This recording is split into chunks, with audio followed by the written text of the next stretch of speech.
Lucky to have Cathal giving assembly today, so please give him a very warm welcome. Thank you.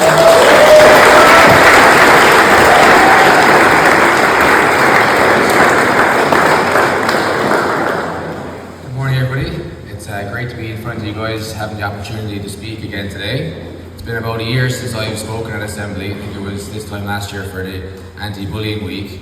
And you guys mostly know like my journey from public speaking and wanting to get up here and talk in front of you, and I still find it kind of difficult to do, and even now at the moment I can feel I'm a little bit nervous in my chest and whatnot. But while I haven't spoken to you for the last year, I have seen some amazing people give some presentations and speeches as well. So, you know, everyone knows who's done this. It's a very hard thing to do as well, so I just wanted to give some kudos to a few people that stood out in my mind. Oisin Rowan, Peter Purcell, Hugo Springett, Logan O'Connor, Sonny McCartan, Angus O'Loughlin, Rory O'Neill, John Kerr, and a special mention to Mikey McCluskey as well, who I didn't get to see him speak at the open day for the school, but I heard it was fantastic. And he might be small in stature, he's definitely giant when it comes to courage, so round of applause for everyone who's spoken recently at assembly as well.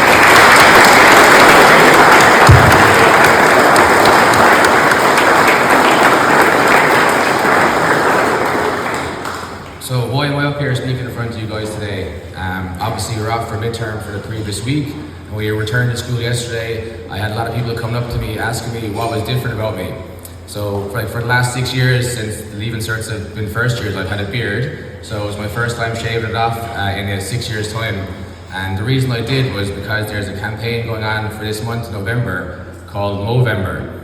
And it's a campaign that's very special to my heart, and it's to raise awareness for men's mental health, but also for cancer, for prostate and testicular cancer as well. They're a fantastic organization, and not only do they raise awareness, they also raise money, and that money goes towards cancer research and therapy treatments as well. And they've been very successful in helping lots of people through those endeavors as well. Just wanted to share some statistics with you guys as well, and you know, this can be a bit of a heavy topic sometimes to talk about too as well. But the leading cause of death in Ireland for people between the ages of 15 and 29, which is a lot of you guys here as well, is by taking your own life, by suicide. And the leading cause of cancer in Ireland between ages 15 and 34 is testicular cancer. So when we think about suicide, the concept is pretty hard to kind of wrap your head around sometimes.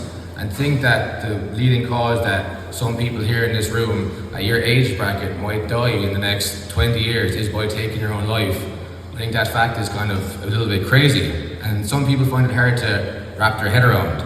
I think if there was some virus or bacterial infection that was, in Ireland that was causing people to die, there'd be so much uproar about it, and there'd be vaccines, and there'd be all this money put towards it.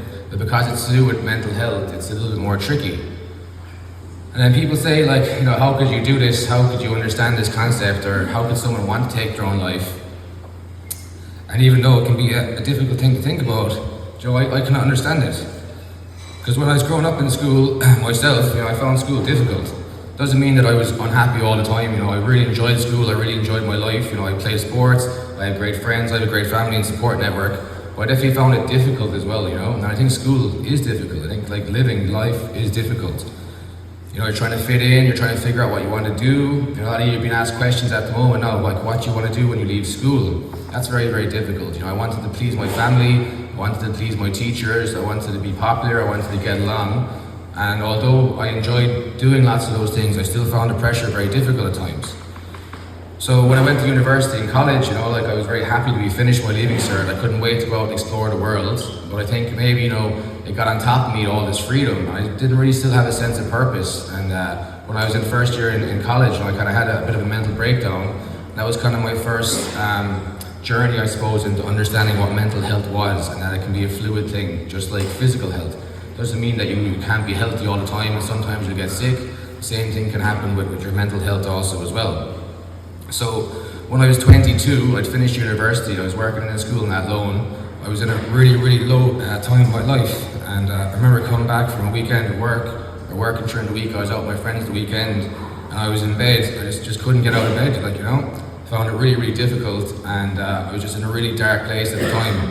I remember thinking to myself, maybe it would be easier if I wasn't here anymore, maybe the suffering could finally go away. So I made a pact to myself, that if things didn't get better in a year's time, I was going to take my own life. But luckily that didn't happen. Things did get better. I got support, started talking to my friends, and things got a lot easier. And suicide is a permanent solution to a temporary problem. But I actually know a lot of people who unfortunately couldn't get through the darkness they were going through. My friends Johnny McCarthy, Patrick Coonan, Joe Holland, Johnny Barry, David Coonan, Philip Madden, John Hogan, and Brian Morrissey. Friends of mine that are not here anymore. Brian Morrissey was a student who went to Munchins College. He played rugby, he was an amazing guy, really outgoing, really friendly. And when I started writing poetry and doing rapping when I was in my 20s, he was really supportive for me. And he was an amazing guy. And I wrote a poem for him when I came home from his funeral. Now I'd like to read that guy's out to you in a few minutes. But there's a really good quote I came across recently. It says that there comes a point where we need to stop just pulling people out of the river. We need to go upstream and find out why they're falling in. And I think that's a really interesting concept as well, because why are men taking their own lives? So what's really helped me over the last couple of years was talking about my feelings. It doesn't mean that I'm not up for challenges. I want to do things that aren't difficult as well. But there's going to be times in life where you can't always be resilient and you can't always be tough.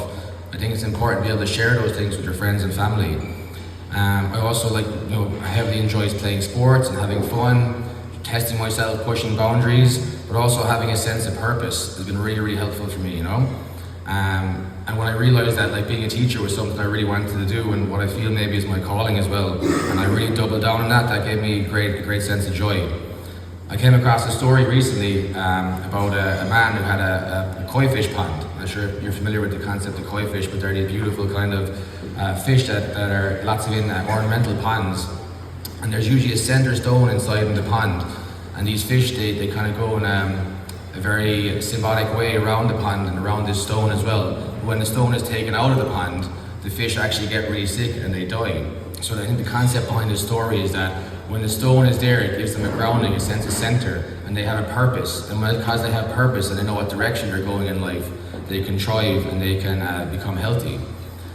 So purpose is really important, but also I understand trying to find your purpose now is saying what you want to do after school. And that can be a very hard question to also answer as well. There's another nice quote I say is that the two most important days in your life are the day you were born and the day you found out why. That's from Mark Twain. So if you don't know what your purpose is yet, there's a really good thing that you can pursue. And if you don't know what to pursue in life right now, or what your purpose is, pursue yourself. Pursue becoming the healthiest, happiest, most healed, most present, most confident version of yourself. Then the right path will reveal itself. Now I know that's a hard thing to do, once again to find out what you want to do.